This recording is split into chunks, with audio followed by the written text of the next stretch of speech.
My brothers and sisters in the Lord, please listen carefully. I share this not for fame but to glorify God, the same God who saved my child from fire when no human could. If you believe that miracles still happen, stay with me till the end and don't forget to subscribe so others can hear this testimony too. It was a quiet evening in my small village in Pakistan. The air smelled of rain, and the sky glowed orange as the sun dipped behind the fields. My name is Mary, a widow and mother of a baby boy named Emmanuel. My husband had died 2 years ago in a tragic accident, and since then, life had not been easy. But Emmanuel was my light, my reason to live. That evening, I had just finished feeding him. He fell asleep peacefully in his cradle upstairs. His face was so calm, like an angel's. I covered him gently with a cloth, whispered a short prayer, and stepped outside to meet my neighbors. We were talking about the harvest, laughing softly. Minutes later, I noticed a strange smell, faint smoke. At first, I thought someone nearby was burning wood. But then I saw a bright flicker through my upstairs window. My heart stopped. Within seconds, the flicker turned into flames licking the curtains. Fire!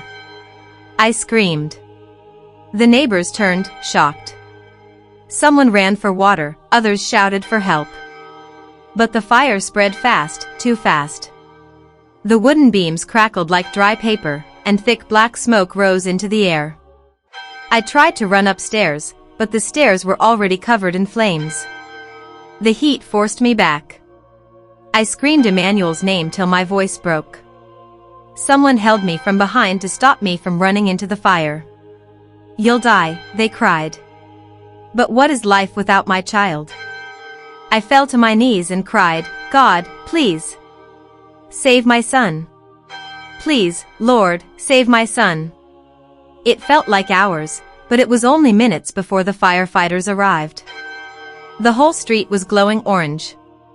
Everyone had gathered, men, women, even children, standing helplessly as my home burned. When the fire truck pulled up, they stretched hoses toward the house. Water hissed and steam rose, but the flames were stubborn. I ran to the officer in charge, crying, my baby. My baby is still inside. He looked at me with sorrow in his eyes. Madam, we'll do everything we can, he said. They broke open the door, shouting to each other in their local tongue. My legs trembled. Neighbors held my arms, but I couldn't stop shaking. Every second felt like a lifetime. My mind was filled with memories, Emmanuel's laughter, his first smile, his first word. God, I prayed, you gave me this child. Don't take him from me like this. The fire burned for more than 20 minutes before it began to calm. Smoke poured out like thick fog. Then one firefighter came running toward the commander. He shouted something, and they all ran back into the ruins. I couldn't hear clearly, but then I heard it, a baby crying. My heart leapt. Everyone around gasped. The cry was faint but real. That's him. That's my son. I screamed. The firefighters rushed back inside. I could hear them moving debris, shouting orders. I stood frozen, staring at the wreckage of my house. Could it be? Could my son truly be alive? Then, through the smoke, I saw one of them emerge, holding something wrapped in a cloth. He raised it high as he walked toward me. The crowd parted like the Red Sea. My breath caught in my throat. It was Emmanuel. He was wrapped tightly in his blanket, soot all over his face, but not a single burn. Not even a scratch. The man placed him gently in my arms. His tiny eyes opened, and he let out a small cry. I collapsed to the ground, clutching him, weeping uncontrollably. Everyone around began shouting, "It's a miracle! It's a miracle!" Some knelt, others raised their hands to heaven. Even the firefighters were speechless. I looked down at Emmanuel's face and whispered, "My God, you are real. You heard me." The officer who led the rescue said quietly, "Madam, I don't know how this baby survived. There was fire everywhere. It's as if he was protected by something unseen. I smiled through my tears and said, "No, sir. It was someone unseen, my God." By morning, only ashes remained where my home once stood. Neighbors brought food and blankets. I sat on a mat, holding Emmanuel, watching smoke still rise from the ruins. People came from nearby villages to see the miracle baby. Everyone who looked at him shook their heads in awe. "Not even heat marks," one man said. "This child must have an angel watching him." I felt the same. In my heart, I knew God had spared him for a reason. I looked up at the sky and said, "Lord, if you kept him alive, then use him for your glory." The firefighters came again to check the remains. One of them told me, "We found the cradle, ma'am.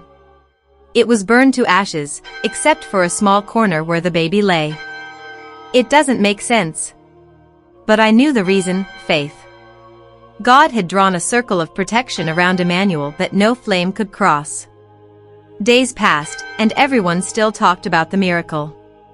Some said it was luck. Others said it was destiny. But deep inside, I knew it was God's mercy. At the local market, people stopped me to ask, "Mary, how did your son survive?" I told them, "Because the God I serve is alive." Some didn't believe me, but others began praying again after hearing my story. One evening, an old woman approached me and said, "Your son is not an ordinary child. He is marked for something great." Her words stayed in my heart. Since then, I made a vow to raise Emmanuel in the path of truth, the way that saved his life. Losing my home didn't matter anymore. What I gained was far greater: faith that cannot be shaken. I began attending church regularly again.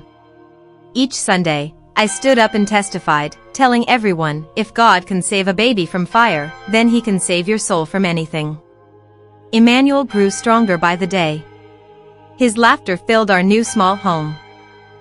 Now, years later, Emmanuel is a healthy boy who loves to sing praises. Every time I hear his voice, I remember that night, the flames, the cries, and the miracle. I share this story so that you, my brothers and sisters, will know that God never sleeps. When the world turns its back on you, he still watches. I lost everything that night, yet I gained something priceless: faith in the God who saves.